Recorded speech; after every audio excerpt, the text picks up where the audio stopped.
Assalamualaikum and hello guys. Kembali lagi dalam satu hari satu hadis. Hadis hari ini bertajuk ilmu umpama hujan. Di Al-Jannah Merchant kami menjual koin emas 917 dengan harga RM1,800 dan kami membimbing anda untuk menggunakannya. Sebarang pertanyaan boleh hubungi kami di 011270095553. Daripada Abu Musa dari Rasulullah, baginda bersabda, perumpamaan apa yang Allah utuskan aku dengannya berupa petunjuk, hidayah, dan ilmu adalah seperti hujan lebat yang jatuh ke bumi.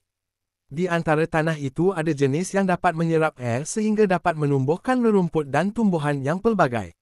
Ada pula tanah yang keras tidak menyerap air hingga bertakungnya air sehingga dapat diminum oleh manusia, haiwan ternak dan untuk menyiram tanaman.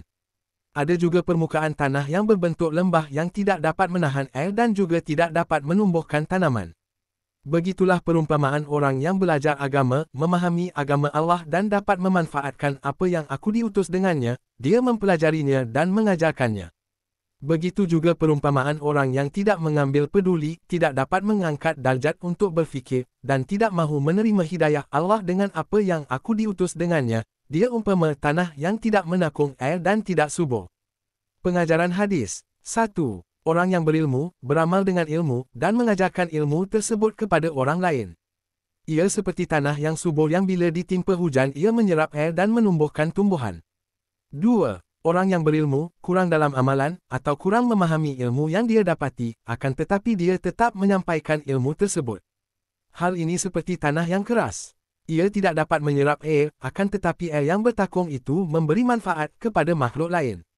3. Orang yang tidak berilmu, tetapi tidak berusaha mempelajari, juga beramal dengannya, dan tidak juga berkongsi ilmu. Ia seperti tanah yang tidak subur untuk menumbuhkan tumbuhan, dan tidak juga dapat menakung air. Ilmu itu tidak bermanfaat untuk dirinya dan orang lain. 4. Ibnu Hajar Al-Asqalani berkata, sebagaimana hujan yang turun akan menghidupkan tanah yang mati, begitu jugalah ilmu agama akan menghidupkan hati yang telah mati. 5. Manusia berbeza dalam menerima hidayah, ada yang subur, berilmu dan beramal, ada yang pasif, menyimpan ilmu, dan ada yang langsung tidak peduli. Kita dituntut untuk menjadi tanah yang subur, menyerap ilmu, mengamalkannya, dan menyebarkannya. 6. Bahaya menjadi seperti tanah yang tandus, hati yang mati, tidak mahu belajar atau menerima kebenaran. Terima kasih dan jumpa lagi guys.